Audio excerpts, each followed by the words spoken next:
افغانستان کی صورتحال کو لے کر انہوں نے انتہائی حیران کن کچھ انکشافات بھی کیے ہیں۔ ظاہر ہے ایک ذمہ دار عہدے کے اوپر بیٹھی ہوئی ایک ذمہ دار شخصیت ہے، جب وہ کوئی بات کر رہے ہیں تو کسی معلومات کی بنیاد پر ہی کر رہے ہوں گے۔ ان کی طرف سے یہ بات کی گئی کہ ہمیں یہ اطلاع ملی ہے کہ کالعدم ٹی ٹی پی کے جو سرغنہ ہیں، کمانڈرز ہیں، یا جنہیں ریاست پاکستان فطرت الخوارج کا نام دیتی ہے، ہم نے ایک وقت میں افغان حکام کو یہ کہا تھا کہ انہیں پاکستان کے سرحد سے دور بھیج دیا جائے، غزنی بھیج دیا جائے، اور جس کے لیے افغان حکام نے 10 ارب روپے بھی مانگے تھے، اور یو اے ای بھی اس پروجیکٹ کا حصہ بنا تھا، لیکن یو اے ای کی طرف سے کچھ رقم دی گئی، اس کے بعد بھی افغان حکام نے کچھ سنجیدہ قسم کے اقدامات نہیں کیے تھے، اس لیے یو اے ای بھی اس ایگریمنٹ سے، اس پروجیکٹ سے پیچھے ہٹ گیا، اور پاکستان بھی پیچھے ہٹ گیا۔ لہٰذا اب کیا ہو رہا ہے؟ اب اطلاعات یہ آ رہی ہیں، D G I S P R کے سٹیٹمنٹ کو میں کوٹ کر رہا ہوں کہ ان کے مطابق کہ پاکستان کے پاس ایسی انفارمیشن ہے کہ کالعدم ٹی ٹی پی ان کے کمانڈرز، ان کے سرغنوں کو افغان حکام کی طرف سے پاکستان کے سرحد سے وہاں سے ہٹا کر ایسی جگہوں کے اوپر آباد کیا جا رہا ہے جہاں پر افغانستان کے عام شہری بڑی تعداد کے اندر رہتے ہیں۔ اور اس کا مقصد کیا ہے؟ اس کا مقصد ہے ہیومن شیلڈ، تاکہ اگر کل کو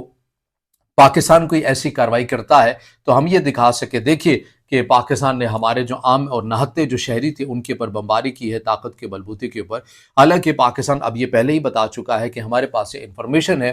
کہ ہیومن شیلڈ کے طور کے اوپر اب انہیں، یعنی افغانستان کی جو نہتے لوگ ہیں، عوام ہیں، سویلین ہیں، افغان طالبان جو ہے وہ ان کو ڈھال بنانا چاہ رہے ہیں ٹی ٹی پی کے لیے، کالعدم ٹی ٹی پی کے لیے، یا جسے ریاست پاکستان نے فطرت الخوارج کا نام دیا ہے۔ تو آنے والے دنوں کے اندر آپ یہ دیکھیں گے، ہم بار بار یہ کہہ چکے ہیں کہ یہ جو 6 نومبر تک انہوں نے مہلت لی تھی، یہ اس لیے نہیں تھا کہ انہوں نے پاکستان کے ساتھ کوئی سنجیدہ قسم کی بات کرنی ہے، یا پاکستان کے کنسرن کو دور کرنے کے لیے کچھ ایک مشترکہ طور کے اوپر میکینزم بنانا ہے، بلکہ یہ اپنی تمام جو اسٹریٹجی جو انہیں پہلے فیز کے اندر بری طرح مار پڑی ہے، اسے دوبارہ ری ڈیزائن کرنے کے لیے اب یہ حربے استعمال کر رہے ہیں کہ ہم انہیں، افغانستان کی جو نہتے جو سویلین عوام ہیں، ہم انہیں شیلڈ کے طور کے اوپر استعمال کریں اور ہم ٹی ٹی پی کو سہارا دے سکیں۔ اب جیسا کہ میں نے گریٹر افغانستان کا جو نقشہ یا ان کا جو ویژن نظریہ ہے وہ آپ پہلے بھی جانتے ہیں، تو دوبارہ جو انہوں نے اقدام کیا ہے، اب آپ دیکھیے کہ ٹی ٹی پی کا مقصد کیا ہے۔ ٹی ٹی پی جب افغانستان یہ کہتا ہے کہ یہ پاکستان کا اندرونی معاملہ ہے اور پاکستان کے ساتھ ہم یہ کر سکتے ہیں کہ کالعدم ٹی ٹی پی کے ساتھ ہم پاکستانی حکام کو بٹھا سکتے ہیں، تو کالعدم ٹی ٹی پی کی طرف سے کیا مطالبات سامنے آتے ہیں؟ یہی آتے ہیں نا کہ یہ جو علاقے آپ نے خیبر پختونخوا کے اندر قبائلی علاقے ضم کیے ہیں، آپ ان کا سٹیٹس دوبارہ ریورس کریں، یہاں پر ہماری ریٹ ہوگی، افواج پاکستان یہاں سے نکل جائے گی، اور ہم یہاں پر افغانستان کے ماڈل کے طرز کے اوپر گورننس اور تمام چیزوں کو دیکھیں گے، یعنی دوسرے معنوں میں یہ کہ یہ علاقے آٹومیٹکلی جو ہیں افغانستان کے اندر مرج ہو جائیں گے۔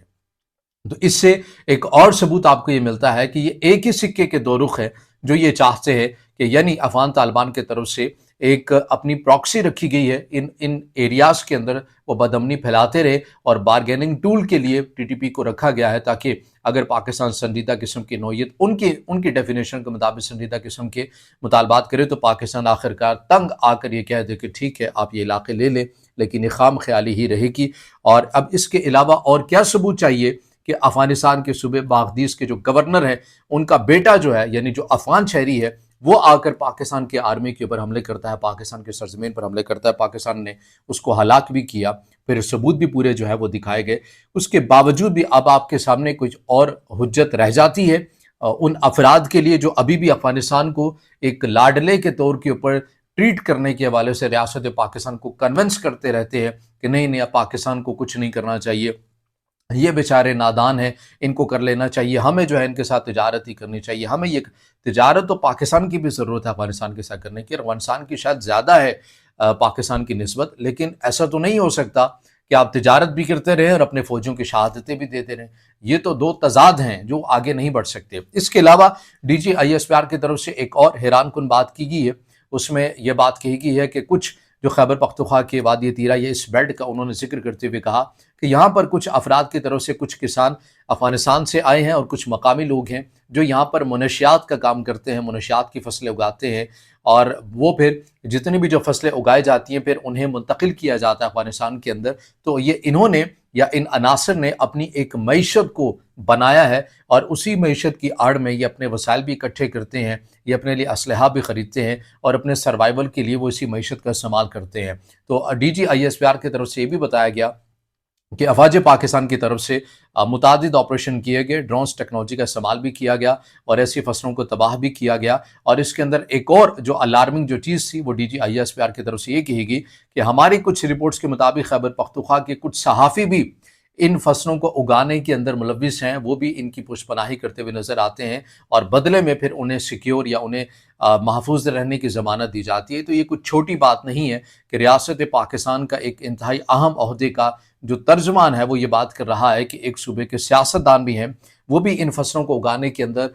برابر شریک آپ کو نظر آتے ہیں، پھر انہیں افغانستان منتقل کیا جاتا ہے جس سے ان کی ایک معیشت پنپتی ہے اور اس معیشت سے جو ہے وہ پھر ریاست پاکستان، افواج پاکستان، سیکیورٹی فورسز اور پاکستان کی عوام کے اگینسٹ ہتھیار لینے کے حوالے سے ان پیسوں کا استعمال کرتے ہیں۔ تو اس حوالے سے چیلنجز بھی ہیں۔ ایک بار پھر سے D G I S P R کی طرف سے کہا گیا کہ مسلسل ہمارے تحفظات رکھنے کے باوجود بھی افغان حکام تمام معاملے کو سنجیدہ نہیں لے رہے، اور یہی بات ہم بار بار کرتے ہوئے آ رہے ہیں کہ جو 6 نومبر کا وقت مانگا گیا ہے یہ اس لیے نہیں مانگا گیا کہ پاکستان نے افغان حکام کے تحفظات کو دور کرنا ہے، بلکہ اپنی اسٹریٹجی کو ری ڈیزائن کرنے کے لیے انہوں نے ایک مہلت لی ہے، ایک وقت لیا ہے، اور اس کے بعد آپ خود دیکھیں گے کہ دوبارہ سے یہ حملے آپ کو ان کے اندر شدت آتی ہوئی نظر آئے گی۔ ذمہ داری لیں گے یا نہیں لیں گے یہ ایک علیحدہ بات ہے، لیکن حملے کا سلسلہ تو ابھی بھی جاری ہے اور اس کے بعد بھی مزید جاری ساری آپ کو نظر آئے گا۔ تو یہ جو تمام وہ چیزیں ہیں خیبر پختونخوا اور پاکستان افغانستان کے جو تعلقات کشیدہ ہیں، بہتر ہونے کا نام نہیں لے رہے، اور اس کے اندر سب سے بڑی رکاوٹ ٹی ٹی پی ہے، اور ٹی ٹی پی کو لگام نہیں ڈال رہے افغان طالبان، کیونکہ وہ انہیں اپنے مقصد کے لیے استعمال کر رہے ہیں، ایک بطور پراکسی کے طور کے پر استعمال کرتے ہوئے آپ کو نظر آ رہے ہیں۔ یہ تمام تر وہ چیزیں ہیں جو آپ کے سامنے رکھی ہیں۔